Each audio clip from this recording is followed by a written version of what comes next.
In the last lecture module, we observed that the discussions ultimately reject the notion, the metaphorical theory of the mind, as a ball of wax, and the resultant explanation or theory of how false opinion arises in perceptual categorization through the mismatching of an impression of memory with an impression of sense. They reject that view primarily because it really was designed for and doesn't look like it can generalize beyond this paradigmatic metaphorical guiding metaphor case of perceptual categorization.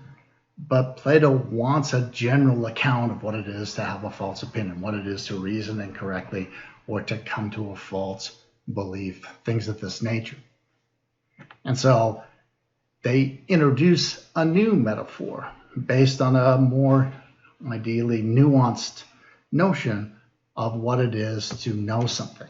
And so Socrates / Plato says, look, when we think about what it is to know something, we can construe knowing in two different ways. On the one hand, we can construe knowing as possessing knowledge, that is, having it somewhere in our mind, in storage, as it were. And we can also construe knowledge in a sense of activating or putting knowledge to use. And in that case, it's not in storage, it's not locked away somewhere in our mind, it's actively being used by us. And we can think of these different senses of what it is to know something in terms of long-term memory and working memory. So to possess knowledge on this view is like having it as a bird in an aviary or having it as a memory in your long-term memory. Now, things that you have in your long-term memory aren't all available for you to use consciously. So in order to pull out a memory, just like you would have to go in and grab a bird from your aviary in order to have that bird, right? You have to take that information from long-term memory and transfer it into working memory so that you can use it for conscious categorization or inference or so on. And so that distinction between possessing something in the sense that it's something that you've got stored somewhere and having something in the sense that it's activated or be ready to be put to use, it's available to you for use, that's the distinction that Plato / Socrates draws upon. And the metaphor of the mind as an aviary is supposed to illustrate these two senses of what it is to know something. And that distinction, they hope, will give us a general account of what it is to have a false opinion. And the way that it's supposed to work is that when we're doing perceptual categorization, for example, we see Theaetetus walking towards us on the Acropolis, and we go into our mental aviary and we're looking around for the piece of knowledge that is the essential nature of what it is to be Theaetetus, the stuff that we use to categorize him. And we instead pull up Theodorus, and we go, oh, there's Theodorus, because we grabbed the wrong piece of knowledge. The knowledge that we activate isn't the knowledge that we possess or what we want. And so false opinion on this view arises when we get a hold of the wrong stuff, when we get something that doesn't actually apply. And so the idea is pretty straightforward. You possess knowledge about various objects in your mind in the way that you might possess birds in an aviary. But you don't necessarily have that knowledge consciously available or active for use, just as you don't have the birds in your aviary right there in your hand. In both cases, you've got to go in and chase down the desired object. And so false opinion will arise because you get a hold of something that isn't the piece of knowledge that you want. You want to identify Theaetetus, you go in and you accidentally get a hold of the Theodorus bird or piece of knowledge. And so you make a false judgment, a false perceptual categorization. And likewise, when you think that 5 plus 7 is 11, you've got your 5 concept, you've got your 7 concept, you've got your addition concept, you've got your equals concept. You go into the aviary to get what they equal, and you accidentally pull out 11 instead of 12. And so you can get an account, Socrates / Plato suggests, of false opinion that is more general, that isn't dependent upon a matching of an impression of sensation to an impression of memory, because now false opinion doesn't arise from the matching alone, it arises from the retrieving of knowledge together with the using of it. Or so the story is supposed to go. Though they find the view initially plausible, it looks promising, ultimately Socrates is going to reject it.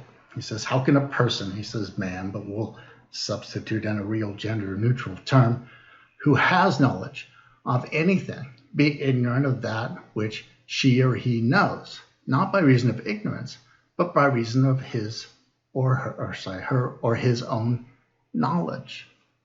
So the idea here is, if I were to go into my mental aviary to get my piece of knowledge that corresponds to what it is to be Theaetetus, and I go in there and I grab a piece of knowledge and pull it out, and it's not my knowledge of Theaetetus, it's my knowledge of Theodorus, Plato says, how could I be mistaken, think that I got the Theaetetus knowledge when I've got what it essentially is to be Theodorus? If I go in to grab the number 12, how can I be mistaken and grab the number 11 and not see that?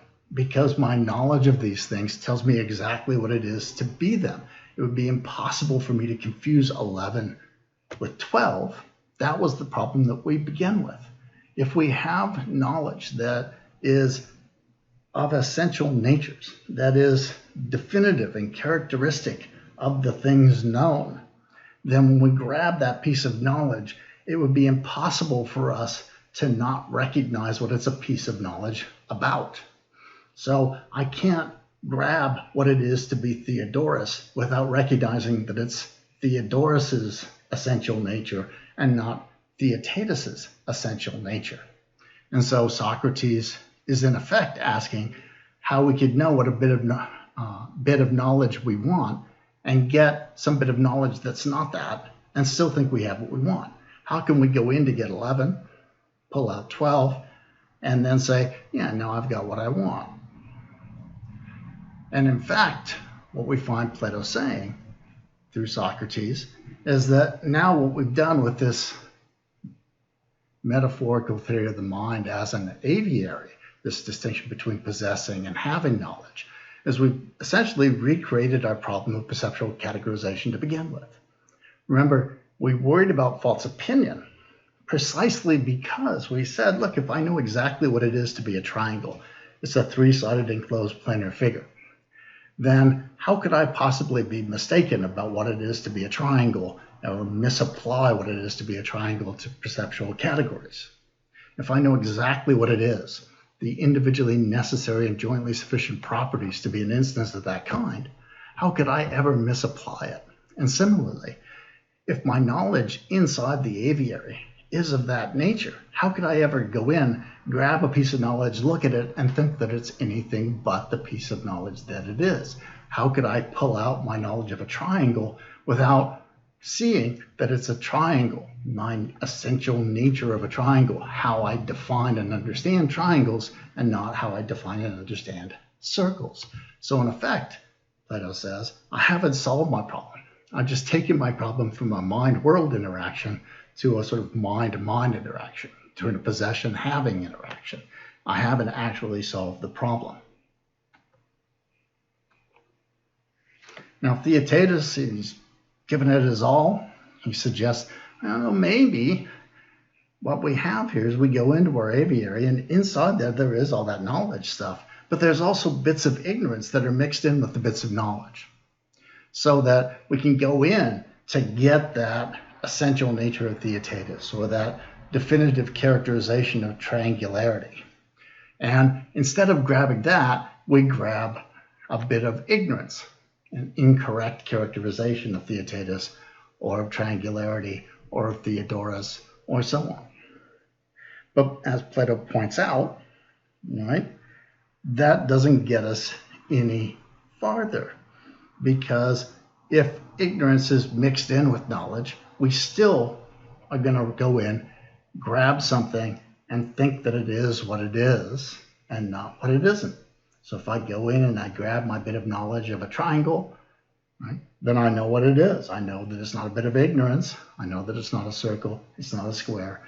But if I go in and grab a bit of ignorance, it's not going to be something that I mistake for triangularity, because it is not triangularity. So we'll continue on the transition back into the last theory of knowledge that they discuss in the next lecture module.